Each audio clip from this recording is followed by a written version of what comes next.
Hello, beholders. My name is Ankush, and I am welcoming you to our dark world, H on H.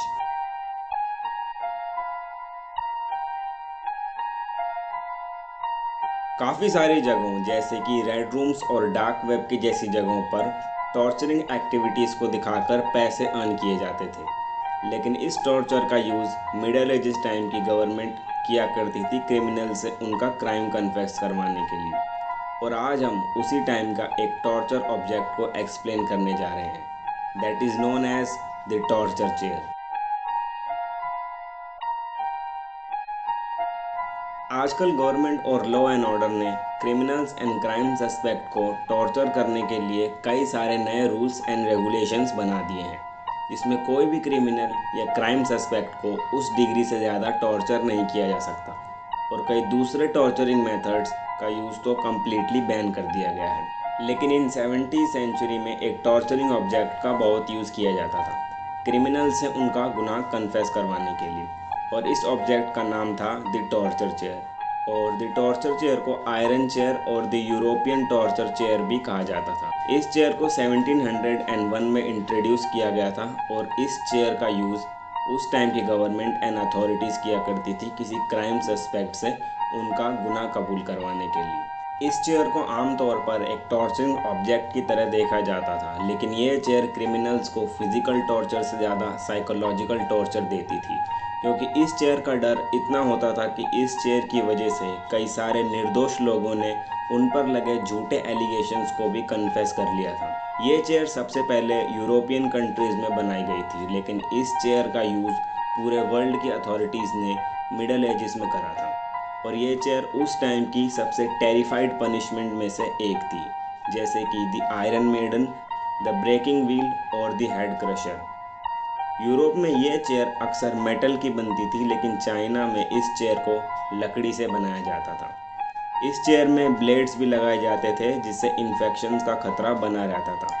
इस chair का use Europe में 18 century तक हुआ था और China में इसका यूज़ 19 सेंचुरी तक चला, और फिर उसके बाद ह्यूमन राइट्स की वजह से इसका यूज़ बंद कर दिया गया।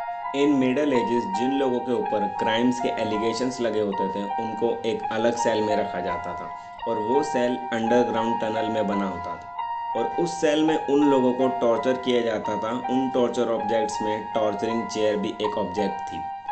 यूरोपियन टॉर्चर चेयर जो मेटल की बनी होती है उसमें छोटे स्पाइक्स लगाए जाते हैं। वो स्पाइक्स लगभग 500 से 1500 के बीच होते थे, और पूरी चेयर ने इन स्पाइक्स को कवर किया होता था। ये स्पाइक्स बैक पर, सीट पर, आर्म रेस्ट पर और साथ ही लेग रेस्ट पर भी लगे होते थे। ये चेयर गवर्नमेंट अथॉरिटीज़ के इंट्रोड्यूस करने के बाद काफ़ी फेमस हुई, और इस चेयर का यूरोप के लोगों में डर बन चुका था।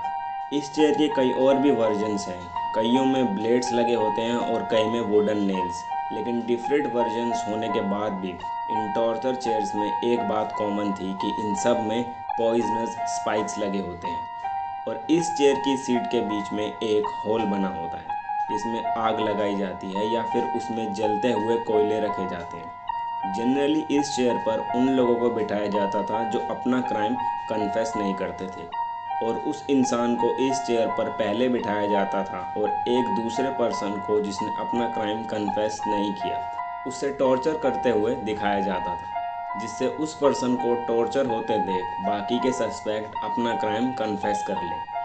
इसलिए इस टॉर्चर ऑब्जेक्ट को साइकोलॉजिकल टॉर्चर ऑब्जेक्ट भी रेफर करा जाता है, क्योंकि ये विक्टिम को मेंटली भी इफ़ेक्ट करता है। लेकिन अगर कोई सस्पेक्ट अपना क्राइम फिर भी कन्फेस नहीं करता तो उसे टॉर्चर चेयर ट्रीटमेंट देना पड़ता है। लेकिन इस चेयर पर विक्टिम को बिठाने के बाद उसे एक बार फिर वॉर्न किया जाता है, लेकिन अगर फिर भी सस्पेक्ट अपना गुनाह कबूल नहीं करता फिर उसे चेयर से टाइटली बांध दिया जाता था, जिससे चेयर के कांटे अब उसकी बॉडी में जाने शुरू हो जाते थे। और अगर फिर भी कोई अपना क्राइम कबूल नहीं करे तो सीट को और भी टाइट कर दिया जाता था, जिससे ये स्पाइक्स विक्टिम की बॉडी में और डीप चले जाते थे। और साथ ही चेयर की सीट के बीच में जो होल होता है उसमें कोयले को गर्म करके रखा जाता है, या फिर उस होल में आग लगा दी जाती जिससे विक्टिम की लोअर बॉडी जलने लगती थी। और यूरोपियन चेयर अक्सर मेटल की बनी होती है, जिससे एक टाइम पर पूरी चेयर काफ़ी ज़्यादा गर्म होने लगती है और विक्टिम की बॉडी धीरे धीरे करके जलने लगती है। इस चेयर से किसी की डेथ तो नहीं होती थी, लेकिन आयरन के स्पाइक्स बॉडी में जाने की वजह से सस्पेक्ट को इन्फेक्शन का खतरा ज़रूर बना रहता था और अगर किसी सस्पेक्ट की डेथ हुई भी तो इसी इन्फेक्शन से होती थी। और चाइनीज़ टॉर्चर चेयर में इस इन्फेक्शन का रिस्क और भी बढ़ जाता था, क्योंकि Chinese torture chair iron spikes की जगह ब्लेड का यूज़ करते हैं और ये ब्लेड्स टोटल 12 होते हैं जो चेयर के हर पार्ट पर लगे होते हैं।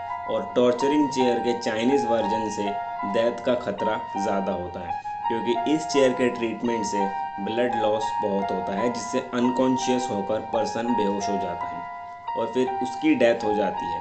इन मिडल एजेस यूरोपियंस में विचक्राफ्ट और सेटन को समन करने के केसेस काफ़ी बढ़ गए थे, लेकिन इस चेयर का यूज़ विचक्राफ्ट परफॉर्म करने वाले सस्पेक्ट से कन्फेस करवाने के लिए नहीं किया जाता था, बल्कि इस चेयर का यूज़ विचक्राफ्ट परफॉर्म करने वाले लोगों को टॉर्चर करने के लिए किया जाता था। और साथ ही साथ अगर किसी पर्सन पर एडल्टरी या मर्डर के एलिगेशंस लगे होते थे, उन पर भी इस चेयर का यूज़ टॉर्चर के लिए किया जाता था।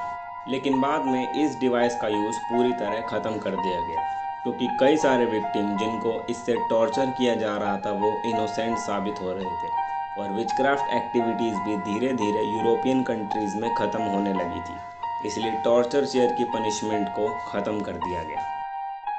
Guys, please do subscribe our channel, like this video and comment down below.